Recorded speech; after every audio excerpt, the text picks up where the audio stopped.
and welcome to the ABCs of Autism. I'm Dr. Lynette Louise, also known as the Brain Broad, and I'm here to talk to you about the letter X. My grandson, who's videotaping this, said X for Xanax. So now I have to mention it. Xanax is not what this episode is about.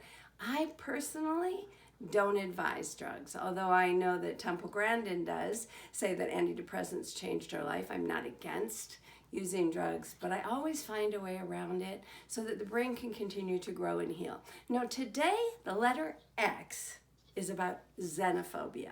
Now if you don't know what xenophobia is, it's a phobia, a great hatred for anything strange and foreign. Now generally people use the term xenophobia related to racism.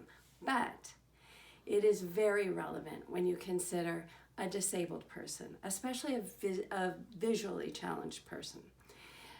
Often, people say, well, my child with autism isn't visually challenged. You can't, I'm saying this incorrectly, isn't notably challenged. It's not someone that you can see as different.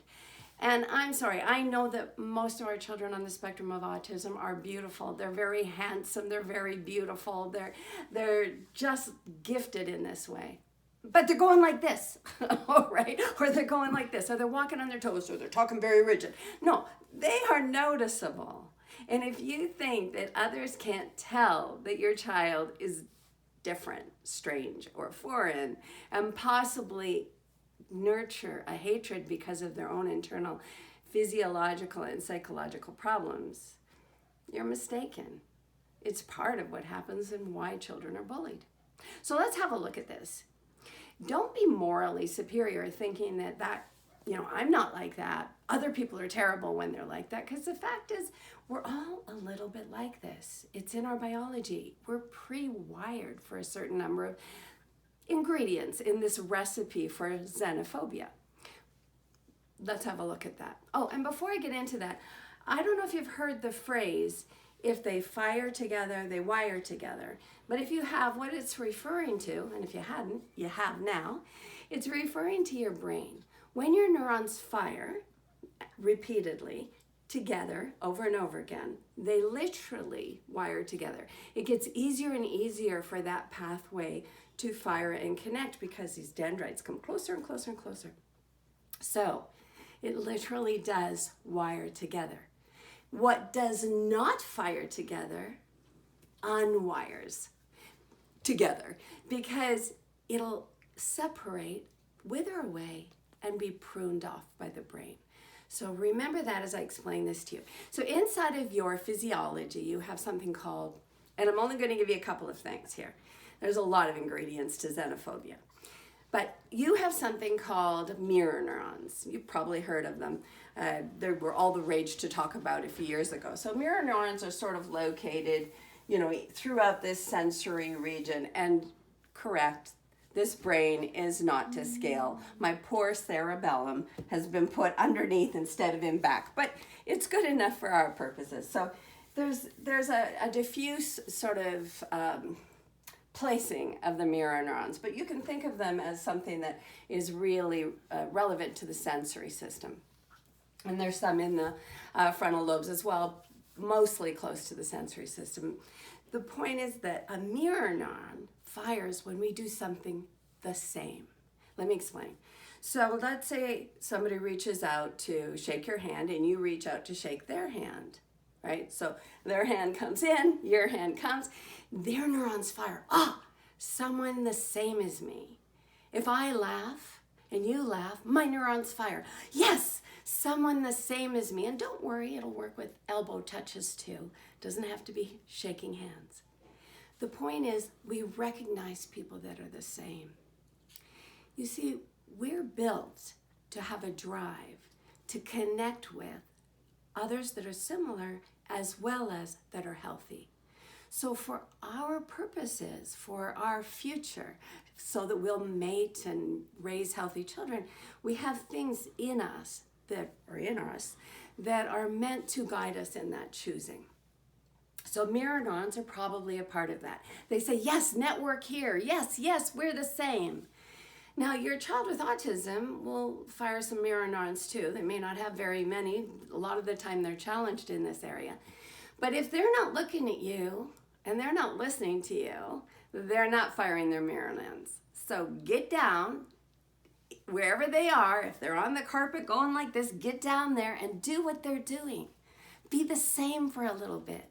Then get them to be the same as you. Let's get those mirror neurons firing and saying, we're the same. All right, now I'm going to tell you about disgust.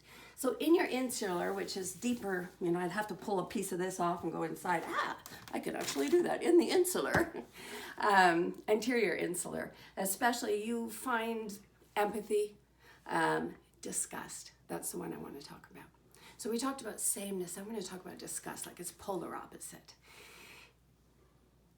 If, for example, I walk in and I meet somebody who's got autism, let's say my breath is bad to them. It could be my face is ugly.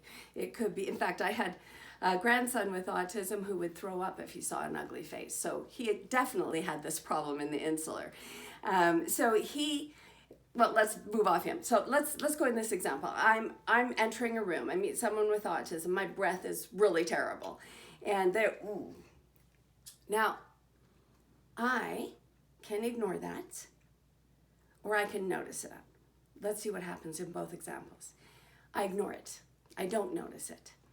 This person who just experienced disgust now has a sort of a sweat of disgust that comes off of them, because you neurochemically are always moving through your whole system. So that little bit of sweat that signals disgust is on this person. Someone new enters the room, maybe someone on the verge of xenophobia, and they smell this, not as a smell, but as a signal through the olfactory system to the insular, and they go, ew, disgust, yuck, someone different, someone strange, someone foreign. This person disgusts me.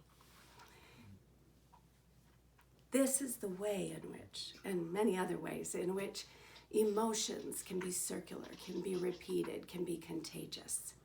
Now, let's make a different emotion contagious. Let's say that I see this child go like this when I enter the room, and I know I have a problem with breath. So I say, oh, is my breath bad? And I don't wait for an answer in this case.